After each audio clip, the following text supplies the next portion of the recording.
De retour sur ce plateau pour la deuxième partie de votre émission Lobby for GG sur Espace TV et Radio Espace. Vous êtes nombreux à nous suivre ici en Guinée et à travers le monde entier.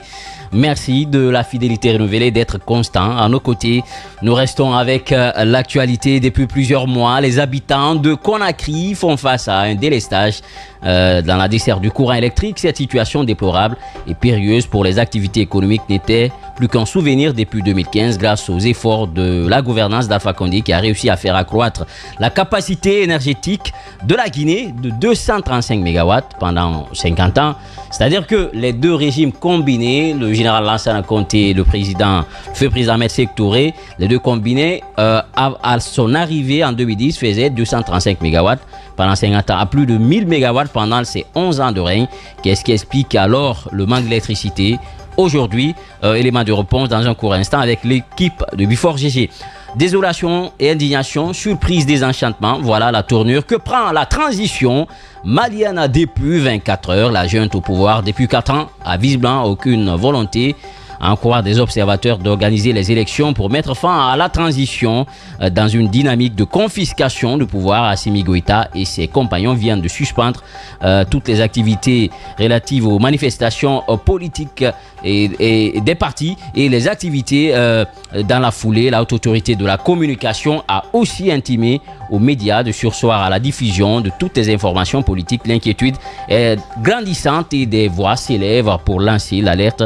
Ce matin, nous aurons comme invité au bout du fil l'ancien ministre de la Justice, M. Mamadou Konaté. Il sera notre invité dans cette émission. Mais avant, on revient avec vous, Mamadou Babila Keïta, sur l'électricité. On en parle encore dans cette émission puisque nous sommes depuis un bon moment dans le délestage à travers la capitale, mais aussi dans certaines zones de l'intérieur du pays. Effectivement, Djiba Milimono, la question nous a amené à nous intéresser à comment le processus se passe, comment l'électrification de la Guinée a été réussie d'une certaine manière, en tout cas du côté de la Basse-Côte sous la gouvernance d'Alpha Condé, et comment nous en sommes arrivés à ce délestage du moment qui se constate désagréablement dans les ménages, mais aussi dans les lieux de travail. Eh bien, on a posé la question, la première question qui est venue là, d'où vient le problème? Et donc, l'enquête nous a permis d'identifier le problème et qui sont ceux qui sont mis à l'index. Vous allez comprendre dans le dossier. Donc, il faut le dire, Guy Bamilimono, c'est une situation, comme tu l'as dit à l'annonce, que nous vivons depuis plusieurs mois déjà. Eh bien, il faut rappeler que de la Guinée, d'abord le contexte, comment ce réseau électrique de la Guinée a évolué. De la Guinée française au régime de la Révolution, la capacité énergétique de la Guinée était de 65,25 MW et de puissance installée. Repartie entre les barrages de Samou dans Kindia, donc avec 3 centrales, Donkeya 15 MW et Banéa 5 MW, les grandes chutes. Grande chute, ça a été construit par Ahmed Sékou Touré, qui est de 27 MW, en plus de King Kong, de Tenkiso, de Samakoun et de Lofa dans Télémélé. Donc c'est le tout qui totalise 65,25 MW. Non, le tout cumulé. Le thermique et hydraulique, combiné, c'est 65,25 MW sous la Première République. Donc, la Guinée française à la fin du régime d'Ahmed Sékou Touré. Et il faut rappeler que c'est sous ce premier régime, d'ailleurs, que l'étude sur Soapiti avait été faite, mais finalement a été abandonnée. Les Français, avec le nom, n'est-ce pas, la communauté française, sont rentrés avec toutes les études réalisées sur les barrages hydrauliques et agricoles qui avaient été menées ici en Guinée. Donc les Français sont rentrés avec ces études-là. Alors Djiba Milimono, à la suite du régime de la révolution d'Ahmed Sékou Touré, au temps du général Conté, il y a eu le barrage de Garafiri qui a été fait sur la contribution de chaque Guinéen. Garafiri, 75 MW. Et la centrale Tombo 3, qui s'appelle maintenant Kaloum 3, 44 MW a été construite. Et celle de Kaloum 5, qu'on appelait Tombo 5, qui est de 33 MW. Donc, le tout totalisant 235,15 MW. Donc, Conté aussi a réussi à faire 235,15 MW de puissance installée pour la production, pour une production n'excédant pas, selon nos informations, 150 MW. Parce qu'il y a la puissance installée et il y a la production. Donc, si les lignes de transport ne sont pas là, si les équipements, toutes les infrastructures ne sont pas disponibles pour, n'est-ce pas, exporter ou en tout cas pour l'utilisation de la puissance installée, mais aussi on fait une déduction pour permettre, n'est-ce pas, à ces installations de souffler dans le temps. Parce que si on dit Guiba Milimono peut prendre 10 tonnes et qu'on lui mette les 10 tonnes sur la tête au même moment, il finira par s'épuiser très, très tôt. Donc, c'est pourquoi quand on dit que c'est 15 MW, le plus souvent, de puissance installée, le plus souvent, selon les spécialistes, c'est 10 MW ou bien 11 qu'on met en service. Guiba Milimono, donc à la suite de ces deux régimes, comme tu l'as rappelé, qui ont cumulé les 235,15 MW de 1958 à 2008, donc en 50 ans, la Guinée, le réseau électrique guinéen, ne disposait que d'une capacité de 235,15 MW. Alpha Condé, nouvellement élu en 2011, a été, en 2010 et nouvellement installé en 2011, a été à une rencontre, a organisé une rencontre avec les responsables DDG autour de la question d'électrification pour respecter sa promesse de campagne. La première proposition qui a été faite selon les informations, ça a été la construction d'un barrage hydroélectrique, ce qui demande un délai moyen de réalisation de 5 ans. Donc Alpha aurait dit au cours de cette rencontre que ce délai-là est long. Il veut donner du courant à l'immédiat. Ainsi, les spécialistes de DDG lui ont proposé de procéder à la construction des centrales thermiques.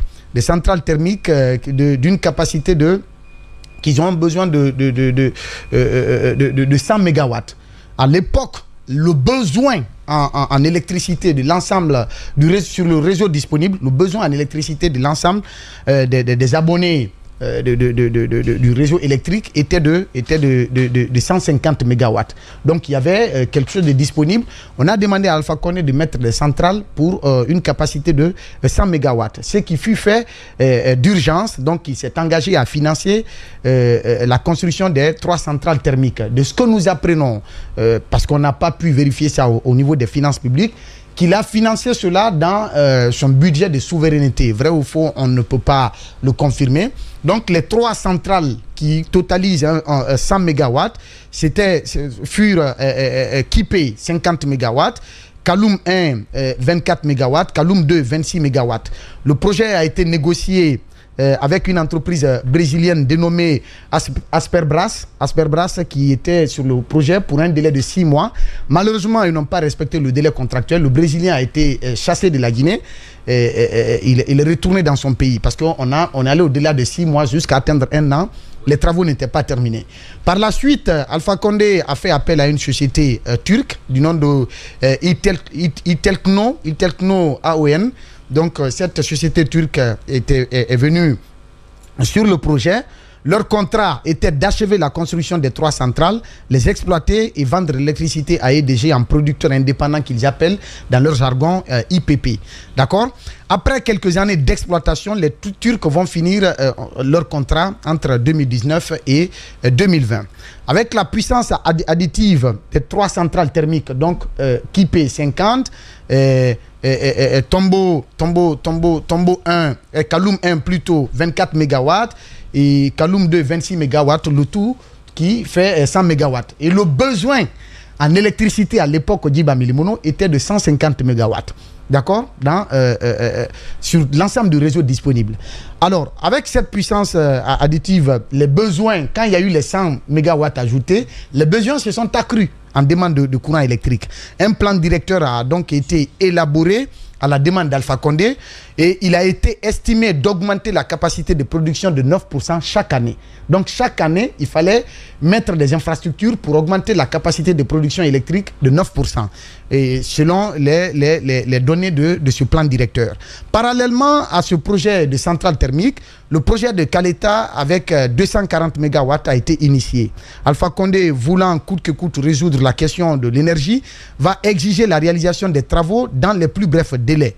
L'État guinéen va être amené à débourser les 15% de participation au coût de réalisation des travaux. Le groupe chinois en charge du projet Caleta devrait débourser les 85% du montant pour construire et exploiter le barrage afin de recouvrir leur investissement dans le temps, comme on le dit, le BOT. D'accord ? Avant la fin des travaux du barrage de Caleta, la demande d'électricité qui était de 150 MW s'est retrouvée à la suite de la construction des 3 centrales de 100 MW, s'est retrouvé à 250 MW. Donc, sur l'ensemble du réseau interconnecté. À l'achèvement des travaux de Caleta en 2015, cette demande va être satisfaite d'une certaine manière. Parce qu'à Conakry, il y avait de l'électricité 24 heures sur 24. Mais il fallait continuer à accroître la capacité énergétique du pays. Ainsi, en 2016, les travaux du barrage de Swapiti ont été aussi lancés pour être achevés le 20 mai 2020 avec une puissance de 450 MW. La réception technique provisoire du barrage de Swapiti a été faite en 2020. Mais il y a eu des observations sur les travaux venant des ingénieurs qui devraient être corrigés pendant une période d'une année. Donc ces observations devraient être corrigées pendant 1 an. Et la réception définitive donc, du barrage Swapiti a été renvoyée au mois de juin 2021. Donc 2 mois avant le coup d'État, pendant que personne ne s'y attendait. Au moment où la centrale Kaloum 3 de 44 MW appartenant à l'ancien ministre de l'énergie, Abbé Silla, qui me semble être un expert en carton dans le domaine, excusez-moi du terme, était également à l'arrêt. Cette centrale Kaloum 3 était à l'arrêt. Mais tu n'en avais pas besoin quand même, oui, mais Babila. Djiba Milimono, il est passé dans les GG ici. Il a mélangé ampère, il a mélangé ampère, voltage et mégawatt. Donc, il ne sait même pas faire la différence entre les... Non, mais n'oubliez pas, attention, c'est un expert. C'est ce qu'on dit, Djiba Milimono. C'est ce que tu comprends. D'accord, on va continuer. Évoluer. Donc, au moment où la centrale de AB, qu'on appelle Kaloum 3, d'une capacité de 44 MW, qui semblait, qui était à l'arrêt. Donc, cette centrale était à l'arrêt. Le gouvernement d'Alpha va demander à Abbé Silla de réviser les 4 groupes de sa centrale et les remettre en service en novembre 2017. Malheureusement, cela n'a jamais été fait par Abbé Silla. C'est seulement 2 groupes d'environ 15 MW qui ont pu et qu'il a pu réviser et jusqu'au moment de l'arrêt définitif de cette autre centrale qui l'appartient. Avec l'augmentation de la puissance installée à plus de 1000 MW sous Alpha Condé Djiba Milimono, la demande du courant s'est multipliée notamment avec la prolifération des usines. On a vu la prolifération des usines, les télécentres qui étaient un peu partout dans les quartiers. La gestion des télécentres était une profession. Les télécentres ont disparu et donc il y a eu la construction des hôtels qui consomment aussi en électricité, l'utilisation des climatiseurs, des congélateurs, des fers à repasser et d'autres appareils électroménagers. Donc, la demande était devenue très, très, très forte. Alors, avec par exemple, à Bokeh qui avait une consommation qui varie entre 2 à 3 mégawatts de consommation électrique, se retrouve aujourd'hui avec environ 13, avec un besoin de 13 mégawatts, Djiba Milimono. Tu t'imagines un peu, à l'époque, un besoin qui était de 2 à 3 mégawatts. Demande. Et aujourd'hui même, la demande nationale, chaque année, c'est 13%. Exactement. Donc, tout le Fouta qui consommait autour de 3 MW se retrouve aujourd'hui avec un besoin de 30 MW, Djiba Milimono. Et au-delà de ça, il faut dire qu'à l'avènement d'Alpha Condé au pouvoir, toutes les 33 préfectures ont été dotées en groupes électrogènes. Quelques rares qui en disposaient ont connu une augmentation du nombre. Et la consommation de ces groupes en carburant était évaluée à plusieurs dizaines de milliards de francs guinéens par mois. D'accord? Selon nos renseignements récoltés auprès de nos sources au sein de EDG, chaque groupe par heure installé dans les préfectures consommait par heure 250 litres en moyenne de gasoil. 250 litres de gasoil en moyenne, d'accord? C'est pourquoi la desserte avait été planifiée dans les préfectures sur 4 heures par endroit, 6 heures dans certaines villes, 8 heures dans d'autres, voire plus dans d'autres villes, Guy Bamilimono. Face donc à la persistance des besoins en électricité avec la demande très forte de la population qui avait pris goût de l'électricité, Alpha Condé va faire venir le bateau énergétique Car Power Ship, donc de la Turquie, avec une puissance de 114 MW. Nous apprenons que les factures de ce bateau également étaient réglées dans le budget de souveraineté d'Alpha Condé. C'est ce qui nous a été dit. Alors, à l'avènement du CNRD au pouvoir, le coût de location de cette centrale flottante va être jugé très salé par les autorités de la transition. On va jusqu'à insinuer, n'est-ce pas, des soupçons de détournement autour de ce projet de bateau central. Donc, le bateau va donc être renvoyé de la Guinée. C'est pendant cette période que les projets d'interconnexion Guinée Côte d'Ivoire, c'est-à-dire sous Alpha Condé toujours, les projets d'interconnexion Guinée-Côte d'Ivoire, dont le lancement a été fait le jour même du coup d'État, le 5 septembre 2021 en Zérékoré. Le projet Guinée-Sierra Leone, Guinée-Sénégal ont été lancés. La ligne de transport a été étendue jusqu'au Sénégal, jusqu'en Guinée-Bissau, en passant par Mali-Yembéré, Labé, Linsan, Kaleta et Boké au compte de l'EMVG. D'accord? Et à Linsan, la ligne est partie jusqu'à Kamakoué en Sierra Leone, dans l'autre pays de Daouda Mohamed, et qui continue jusqu'en Côte d'Ivoire en passant par le Libéria au compte du projet d'interconnexion Côte d'Ivoire, Libéria, Sierra Leone, Guinée qu'on appelle CLSG. Oui. D'accord? Tout ça, c'était sous Alpha Condé. Toujours dans la même vision de pallier la problématique de la desserte en courant électrique, un autre projet de barrage va être lancé en 2020. C'est celui de Amaria à Bofa avec une puissance de 300 MW. Ce barrage a été attendu en 2024. En 2024 pour s'ajouter à la capacité existante déjà sur le réseau interconnecté. Malheureusement, depuis l'avènement du CNRD, ce projet d'Amaria est bloqué pour des raisons qu'on ignore. Parallèlement, les travaux d'extension des barrages de Samou, c'est-à-dire les barrages qui ont été réalisés sous la Première République, les barrages de Samou qui étaient en cours sous Alpha Condé, parce qu'ils ont estimé qu'avec la quantité d'eau dans Samou, qu'il fallait augmenter la puissance des barrages qui se trouvent là. Donc les travaux d'extension étaient en cours sous Alpha Condé. Ils ont initié ça sous Alpha Condé. Et finalement, avec l'avènement du CNRD, les travaux vont être arrêtés par les autorités de la transition sans qu'on ne sache vraiment les véritables raisons. Pendant ce temps, le producteur indépendant qui appuyait encore sur le réseau qu'on appelle K-Énergie, avec 50 MW de puissance, était aussi à l'arrêt. Donc K-Énergie aussi était à l'arrêt. On ne sait pas également c'est quoi les raisons. Et donc, selon les informations, tous les contrats dans le domaine de l'énergie qui auraient été, auraient été arrêtés sans explication claire à l'avènement du CNRD, ce qui n'a pas été sans conséquence. Donc, d'où la question, d'où est parti le délestage actuel qui va Milimono. Parce que sur le bateau, j'apprends que le président, à l'époque, aurait même appelé le Premier ministre Gomou pour lui demander est-ce qu'il faut laisser le bateau partir. Voilà. Est-ce que c'est une bonne décision et que le Premier ministre aurait dit je vais appeler les spécialistes, le directeur notamment de EDG et tous les autres pour les demander est-ce qu'il était important de laisser partir le bateau. Et c'est là ils l'ont dit clairement, oui, on n'a pas besoin du bateau, monsieur le Premier ministre. Donc on peut le laisser partir. Et il est revenu vers le président. Finalement, on voit aujourd'hui ce qui est en train de se passer. Donc, et à l'époque, c'était vendu à 6 cents. Donc 114 mégawatts, ce bateau-là est parti. D'où est parti donc le problème d'Iba Milimono. Nous apprenons du côté DDG. Je vais continuer. Non, il va finir. Non, laisse-moi continuer. Il va finir, Sako, il va finir. Voilà. Il va finir. Au mois d'août. C'est édifier ceux qui nous suivent et ceux qui nous regardent par rapport à ce point, justement. Ce n'est pas que le bateau seulement qui est parti. il faut, parce que si je te suis bien, ce n'est pas le bateau. Ce n'est pas que le bateau. Il y a des centrales qui sont à l'arrêt. Voilà. Donc j'ai mentionné tout cela. La partie là, il faut qu'il... Merci. Voilà. Allez-y. Donc Djiba Milimono, au mois d'août 2023, il a été constaté que le niveau d'eau était en déficit de 5,62 mètres, soit près de 1,5 milliard de mètres cubes par rapport à la même période en 2022. Donc, il y a eu une chute d'eau au niveau des barrages hydroélectriques de Kaleta et de Swapiti.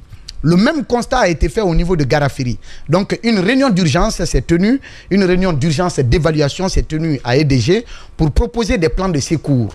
Et des propositions ont été faites et soumises au département de l'énergie, donc au ministère. Ainsi, il a été décidé de réviser les plans pour minimiser la capacité de production des barrages hydroélectriques. La production des deux barrages Djiba Milimono, Kaleta et Swapiti, a été réduite à 50% entre 7h et 18h. Donc la production a été réduite à 50% entre 7h et 18h parce que c'est la nuit que la demande devient de plus en plus forte. Oui. Donc, à cause de ce même déficit Djiba Milimono, le barrage de Garafiri a été complètement arrêté pour démarrer les groupes thermiques afin de compenser la production des Garafiri. D'accord ? Pourtant, habituellement, ces arrêts saisonniers, parce que quand la saison sèche arrive, il y a des barrages, on diminue la productivité des barrages hydroélectriques. Garafiri, d'ailleurs, on mettait Garafiri à l'arrêt pour faire des entretiens.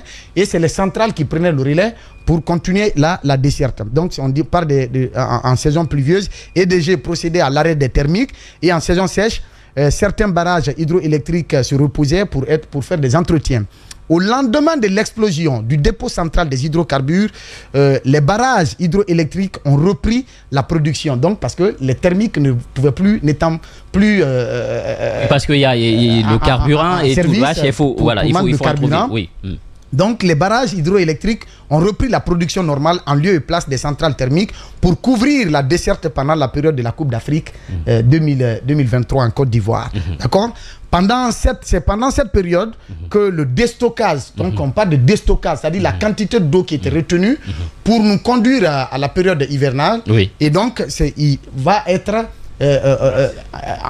relancé au niveau des barrages hydroélectriques. Donc, la production va reprendre à 100% au lieu de 50%. Donc, c'est cette période ce stock qu'on a, on est en train de laissé ruisseler. Oui. Exactement, au niveau des réserves d'eau des barrages de Kaleta et de Swapiti, que des démarches, c'est pendant cette période que des démarches vont être menées pour ramener K-Énergie avec ses 50 MW dans le but de compenser quelques déficits. Les études avaient été faites selon les informations dans ce cadre-là. Malheureusement, avec l'explosion, l'explosion du dépôt a occasionné la destruction de la centrale de K-Énergie. Donc, il faut dire, Djiba Milimono, de ce que nous apprenons de ces informations, depuis l'avènement du CNRD au pouvoir, qu'aucun investissement n'a été fait pour accroître la capacité de production électrique dans le pays. Au contraire, la production existante avant le coup d'État a nettement diminué. Donc, au lieu d'une augmentation de 9% par an, on a connu un déficit de 13% par an. D'accord? Donc, chaque année, il devrait y avoir une augmentation de la production, la capacité de production de 9%. Mais au lieu d'augmenter, c'était de 9% selon les évaluations. Maintenant, aujourd'hui, de là où nous sommes, il faut obligatoirement 13% de capacité. Justement, aujourd'hui, c'est ça la demande. Sur chaque année. Et ça, c'est chaque année. Non, ça, c'est le déficit. Mais la demande, c'est autour de 600 mégawatts. C'est autour de 600 mégawatts. La demande actuelle sur l'ensemble du réseau interconnecté, tu vas comprendre. K-Énergie, avec ses 50 mégawatts, donc, est à l'arrêt. Le bateau turc, avec ses 114 mégawatts, a été renvoyé. Les deux groupes sur 4 de Kaloum 3 qui étaient opérationnels ont cessé de fonctionner. Donkeya, le barrage de Donkeya, Banéa et Grande Chute, qui totalisait 47 mégawatts, qui était en réhabilitation sous Alpha Condé pour augmenter la puissance de production, sont aussi à l'arrêt sous le CNRD. De nos jours, face donc à la rationalisation des réserves d'eau dans les barrages de Kaleta et de Swapiti, on ne produit, les deux barrages cumulés ne fournissent que 220 mégawatts. 220 mégawatts pour un besoin en courant électrique qui tourne autour de 600 mégawatts. Garafiri, avec ses 75 MW qui se reposaient pendant la saison sèche, a été remis en marche avec cette fois-ci une capacité de production de 60 MW.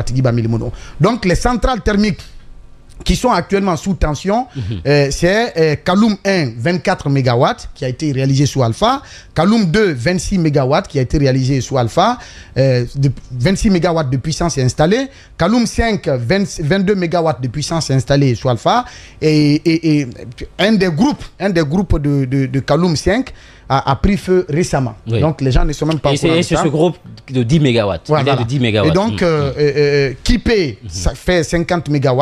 Et la tannerie qu'on appelle T-Power, T-Power qui fait 50 MW également. Celle-ci aussi ne fonctionne que lorsqu'elles sont dotées. Ces centrales ne fonctionnent que lorsqu'elles sont dotées en Justement, et c'est aujourd'hui, c'est ça le défi. Donc, il faut doter en carburant, il faut de l'argent. Il y a la question de la pluviométrie. Exactement. Et tout ça. Donc, sans carburant, ces centrales-là sont à l'arrêt. On revient, on s'appuie sur les barrages électriques. D'accord, Djiba Milimono. Donc, comme je l'ai dit, des problèmes au niveau de la gestion DDG ont été identifiés au cours de cette enquête. On nous dit qu'à l'électricité de Guinée EDG, la mauvaise gestion laisse transparaître plusieurs défaillances, notamment la non-maîtrise exacte de la demande en courant électrique.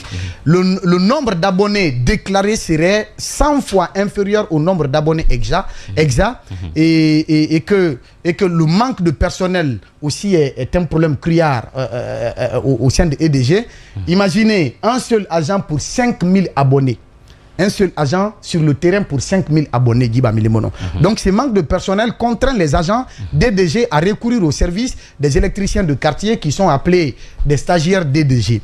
Et donc, ceux-ci travaillent sous couvert sans aucune norme, ce qui fait qu'il y a à chaque fois des cas d'incendie d'origine électrique parce que ils ne sont pas des professionnels formés en la matière. D'accord? Donc plusieurs électriciens également interviennent sur les lignes pour faire des branchements et des raccommodages dans les quartiers.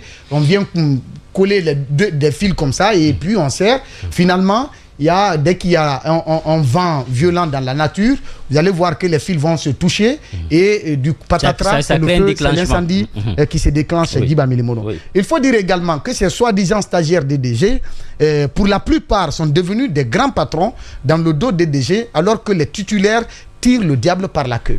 Parce que ce sont eux qui font le recouvrement sur le terrain. Ce sont eux qui déposent les factures sur le terrain. Et donc, il y a des commissions qui leur reviennent dans ce sens-là, Djiba Milimono. À cela s'ajoute la mauvaise utilisation des ressources allouées à EDG. Alors, Djiba Milimono, pour terminer, puisque ce sont des spécialistes avec lesquels on a eu affaire, on a demandé par rapport à des pistes de solutions.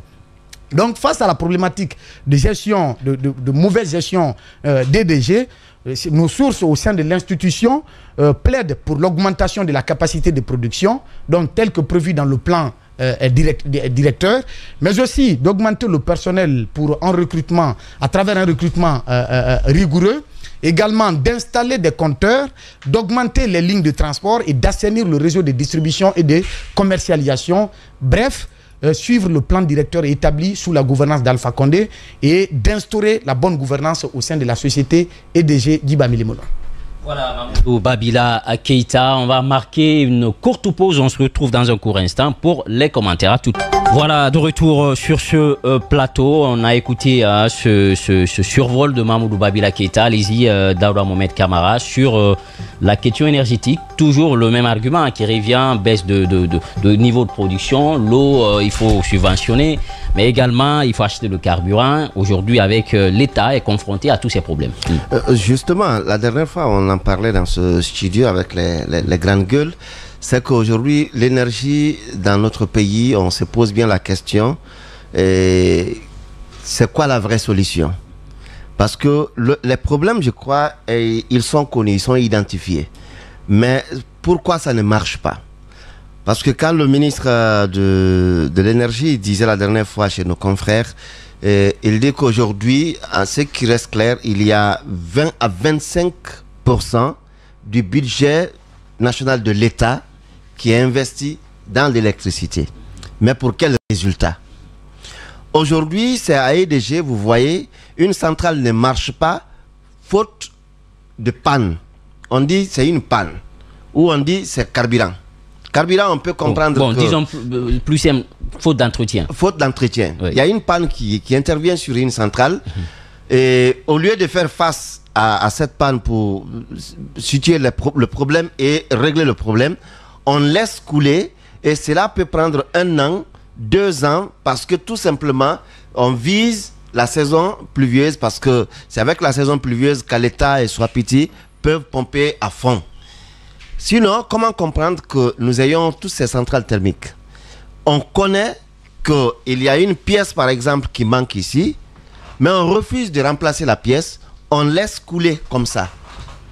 Mais et pendant ce temps, il y a quelqu'un qui me faisait rire la dernière fois et dit que il y a des chefs d'agence aujourd'hui qui, si par exemple une vendeuse de poissons a envoyé beaucoup de poissons dans son magasin à Matoto et c'est pas le tour de Matoto, elle peut appeler le chef d'agence pour dire j'ai mon poisson, il faut pas que ça pourrit, donc il peut prendre le courant pour envoyer à Matoto pour ne pas que ce poisson pourrit et isoler un autre coin. Donc aujourd'hui le secteur de l'électricité est devenu comme une vache laitière pour ceux qui y sont.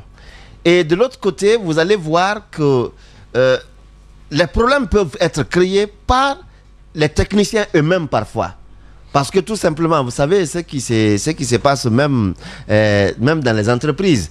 Et il y a des informaticiens, quand vous leur dites bon, je vais acheter une machine, un ordinateur Mac pour le bureau, il va dire non, Mac là, il faut laisser ça. Il y a l'autre là, Windows là, qui est très bien, ça peut jouer le rôle de Mac.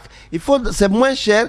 Et lui, sur ça, s'il te dit par exemple de payer 5 millions, il faut te dire qu'il a au moins 1 million ou 2 millions qui lui reviennent. Donc il va vous acheter ça, ça va faire quelques jours et ça va se mettre en panne et vous serez obligé d'acheter une autre machine. Donc c'est un peu le circuit aujourd'hui dans le secteur, au point qu'on se demande est-ce que nous avons le problème, on ne le fait pas sciemment pour se faire plein les poches, parce que ça, il ne faut pas se leurrer là-dessus sur la question de l'électricité. Si on se penche réellement sur les individus, vous vous rendrez compte que à travers EDG, beaucoup de Guinéens sont devenus de gros riches dans ce pays, qui ont des investissements à travers le pays, ici, aussi bien à Conakry ici qu'à l'intérieur du pays, ou même parfois en dehors de la Guinée, qui se sont enrichis parce que l'État pompe beaucoup d'argent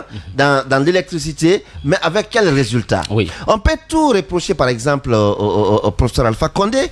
Il a quand même été celui qui a le plus investi dans l'électricité.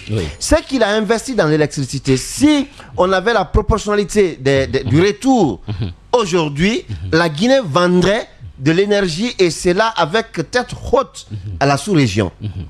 On a vu à son arrivée, tout à fait, Acerbras dont on parle, les Brésiliens entre autres qui sont venus, il y a eu tellement d'argent investi. On se rappelle... On a même parlé de 3 milliards de dollars. On se rappelle Abdoulaye Keita, qui était directeur général de EDG. Quel a été tout le bruit autour de lui à l'époque? On parlait du fils d'Alpha Condé qui aurait fait ceci, qui aurait fait cela. Mais Alpha Condé, il faut lui reconnaître quand même qu'il a été ce président qui a le plus investi dans l'électricité, sachant bien que au jour le jour, les besoins en électricité vont augmenter, la demande va exploser. Va exploser. Et donc il fallait se préparer. Et aujourd'hui, on est à un niveau où notre rêve de donner l'électricité se limite à la, je vais dire, c'est limite au niveau de notre nez, parce que si on dit que on va garder espoir pour la saison des pluies, après la saison des pluies, on va encore garder espoir pour la prochaine saison des pluies, c'est ainsi on va vivre avec cette situation, au lieu de trouver définitivement, ou en tout cas de façon durable, solution à ce problème d'électricité, parce que tous les jours que Dieu fait, nos besoins s'accroît, nos besoins augmentent dans le secteur de l'électricité, et on ne peut pas continuer à pomper de l'argent et les factures, ça va venir encore. Vous verrez que vous ne recevez le courant que moins de 12 heures sur 24, mais vous verrez que vos factures encore vont exploser, ne changent pas, ou tout au moins elles vont augmenter. C'est ça aussi les conséquences d'aller avec les prix forfaitaires. Allez-y. Exactement. Alors dis-moi, Minimono, quand on analyse, moi quand je m'assois avec beaucoup de recul, j'ai prêté beaucoup d'attention sur cette enquête rendue par Babila. Et quand je vois la situation de la desserte en électricité dans notre pays, je viens à une conclusion que c'est soit un problème d'incapacité notoire de ceux-là, des cadres qui se retrouvent aujourd'hui à la tête de EDG, ou soit c'est un manque de volonté total, simplement, ou c'est des gens qui sont là pour leur propre intérêt, à s'enrichir et à oublier l'intérêt. C'est la troisième option. Ils sont compétents, ils sont brillants, ils ne manquent pas de volonté, mais ils sont là, c'est pour de l'argent. Exactement. C'est un secteur, il y a beaucoup d'argent, je pense que c'est une affaire de sous. Et si ce système-là arrange certains, c'est pourquoi on ne sort pas du système. Et si c'est le cas, ça veut dire que si ça continue à perdurer, ça veut dire qu'il y a des ramifications jusqu'au sommet de l'État et ça profite à toute une chaîne. Et donc aujourd'hui, face à la situation que la population est en train de vivre aujourd'hui, je pense qu'il faut mettre une rupture, il faut stopper ça. Et stopper ça, c'est vraiment taper du poing sur la table. On ne peut pas comprendre qu'on ait des spécialistes qui ne puissent pas être à mesure d'anticiper, de prévoir, de se dire qu'effectivement, avec la demande aujourd'hui qu'on est en train de connaître, on a des sociétés minières qui sont en train de pleuvoir de partout, on a des industries qui sont là, on a la demande ne fait qu'accroître, la demande en termes de production. Donc aujourd'hui, qu'est-ce qu'on doit se dire en tant que administrateur, en tant que manager de EDG, etc., on doit se dire effectivement, si on ne prend pas garde, si on n'augmente pas notre capacité de production, ça veut dire que l'année prochaine, même si aujourd'hui on trouve des solutions conjoncturelles face à la situation qu'on est en train de vivre, en 2025, si on ne pense pas à comment accroître cette production-là, l'année prochaine, le même problème risque d'arriver à nouveau. Donc, comment est-ce qu'on fait pour satisfaire la demande aujourd'hui et anticiper les problèmes de demain? Voici aujourd'hui ce qu'on demande à ceux qui sont là-bas comme administrateurs. S'ils sont en incapacité de pouvoir réussir ça, à mon avis, ils n'ont plus leur raison d'être là-bas. La seconde chose, quand un président de la République ou un président de la transition, puisqu'on est dans un contexte de la transition, demande à son Premier ministre, est-ce qu'aujourd'hui, il est essentiel de ramener le bateau et que le Premier ministre a fait son travail, n'étant pas spécialiste, il va forcément se rabattre sur se référer sur ceux qui sont en charge de ces questions-là, et que ces gens-là lui disent qu'on n'en a pas besoin et qu'on ramène ces bateaux et qu'on connaisse ces problèmes aujourd'hui, à mon avis, la responsabilité devrait envoyer à rappeler ces gens-là et à les mettre, ils doivent répondre devant la loi. Parce qu'aujourd'hui, ils ont contribué à créer ce qui est en train de se passer aujourd'hui et ils doivent payer le prix pour ça. La seconde chose, effectivement, qu'il faut également rappeler, Djiba Minimono, c'est de savoir aujourd'hui, en réalité, quand on prend, Babila le disait dans l'enquête qu'il a rendue, on a à peu près un seul agent DDG pour 5000 ménages. À peu près. Donc ça veut dire qu'on est même en besoin de personnel, de ressources humaines pour satisfaire tout le fonctionnement normal de ce service-là. Donc qu'est-ce qui empêche aujourd'hui ODG de pouvoir veiller à un véritable recrutement pour éviter justement qu'on ne puisse faire appel à ces techniciens-là, ces généralistes-là qui savent tout faire. Ils sont à la fois menuisiers, forgerons, maçons, électriciens, ils savent tout faire et c'est eux qui montent sur des poteaux pour pouvoir arranger. Et finalement, on connaît simplement ce qui se passe dans les quartiers. On a des incendies par-ci, par-là, des pannes à répétition qui ne cessent de finir. Et ils savent justement qu'on a ce besoin-là. Comment on fait pour résoudre ça? L'autre élément également qu'il faut relever, est-ce qu'aujourd'hui, cette société-là peut nous dire avec exactitude c'est quoi le besoin dans les ménages qu'on a? Est-ce qu'ils sont en capacité de nous dire? S'ils ne peuvent pas savoir ça, comment peuvent-ils proposer des solutions adéquates par rapport à la crise? À mon avis, ils sont en capacité également de déterminer le nombre d'abonnés. Exactement. Alors, à mon avis, comment est-ce qu'on va résoudre ce problème-là? Ça devient un véritable problème. Maintenant, quant à la gestion, à la gestion commerciale de EDG aujourd'hui, on ne peut pas comprendre. On nous rappelle quand même que quand on prend le coût de production, entre le coût de production et le coût auquel l'électricité, le kilowattheure est vendu, on a un déficit de 1000 francs. C'est plus que ça d'ailleurs. L'État achète par exemple aux producteurs indépendants à 2000 et revend entre 600 et 700 francs à la population. Ben voilà, comment on s'organise pour justement combler ce gap-là. Mais au-delà de ça, les services étatiques, ces hauts dignitaires qui sont là, est-ce qu'ils payent normalement le courant? Est-ce qu'ils payent normalement? Est-ce que ces ministères qui sont là paye les factures à EDG. Je pense qu'aujourd'hui, à un moment donné, il faut qu'on soit conséquent. On ne peut pas vouloir d'une chose et son contraire. On connaît c'est quoi les véritables problèmes et on se refuse de prendre des mesures idoines et de prendre des mesures drastiques pour rectifier ces choses. Et pendant ce temps-là, la population est en train d'en souffrir. Par exemple, pour la SEG, qu'à l'avènement du CNRD, que l'État devait plus de 50 milliards à la SEG. Comme facture d'eau. Voilà, voici un certain nombre de choses. Je pense qu'aujourd'hui, le problème, il est connu et les solutions également sont connues. Maintenant, est-ce que l'État veut nous faire savoir? On connaît les problèmes, on connaît les solutions, mais on ne peut pas faire face à ça parce qu'on manque de financement, parce qu'on manque d'argent pour pouvoir mobiliser ce qu'il faut pour pallier à tout ça. Et je pense qu'aujourd'hui, on a besoin de véritables solutions. Et au-delà de ça, Djiba Minimounou, au-delà de ça, je peux bien entendre aujourd'hui, pour satisfaire la population et même pour des besoins financiers, qu'on puisse, parce que l'argent que l'État a, c'est l'argent du contribuable. Ces fonds, comment on appelle ça, ces fonds de souveraineté qu'on a là, ce budget de souveraineté, ces fonds spéciaux qu'on a entre autres au niveau de ces grandes institutions-là, de la présidence, de la primature, du CNT, etc. Utilisons ces fonds-là pour satisfaire la demande de la population. Non, mais quand même, vous n'allez pas aller dans les fonds spéciaux. Bien sûr, c'est une période d'austérité. Bien sûr, on est dans une période. Non, attention. D'austérité. Non, on est dans une période. Attention, ce sont des fonds spéciaux. Les ministres devraient même renoncer à leur salaire, Djiba Minimounou. Oui, il ne faudrait pas les sur le terrain. On est dans un état normal. Et je pense on est dans un état normal.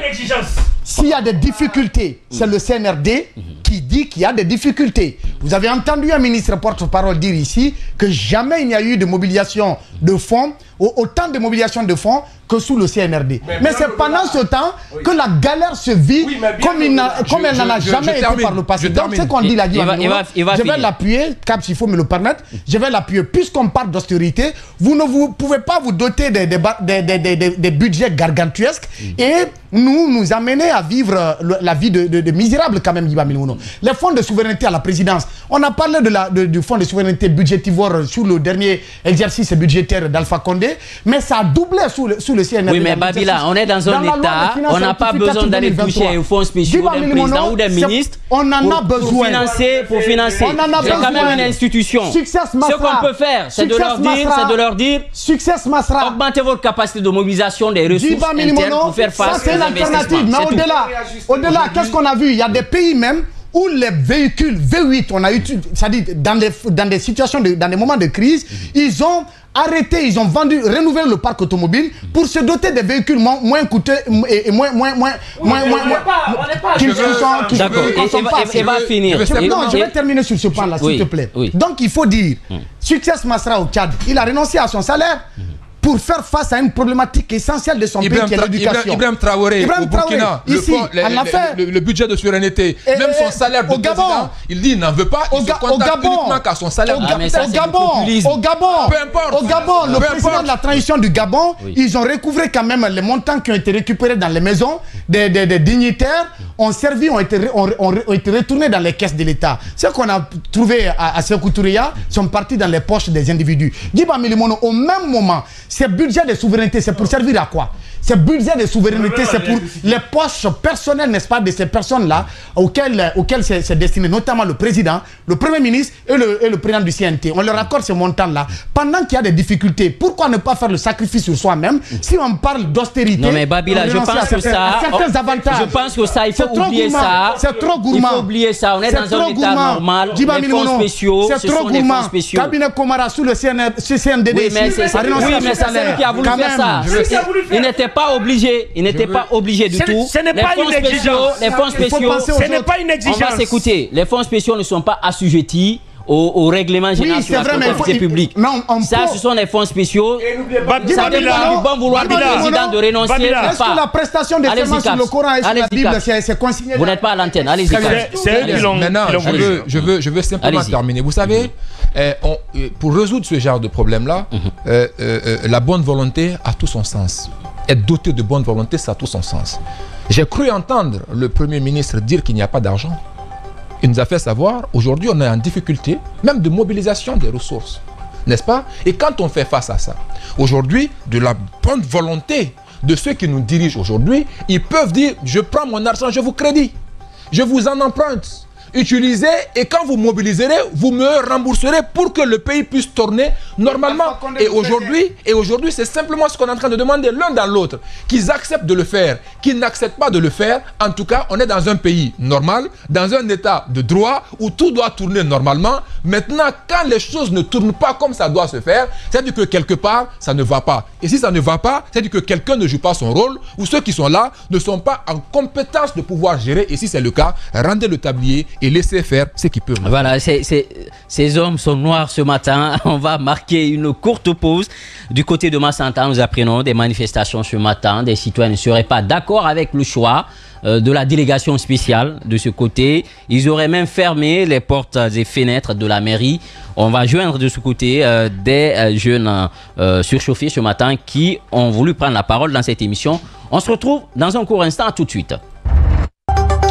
Lobby for GG, dernière ligne droite de votre émission. Lobby for GG avec l'équipe au grand complet.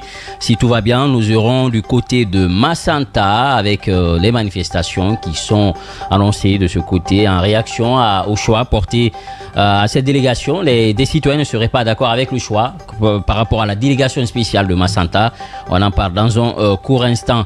Depuis plusieurs mois, les habitants de Conakry font face à un délestage dans la desserte du courant électrique. Cette situation déplorable et périlleuse pour les activités économiques n'est plus qu'un souvenir depuis 2015 grâce aux efforts de gouvernance d'Alpha Condé qui a réussi tout de même à faire accroître la capacité énergétique de la Guinée.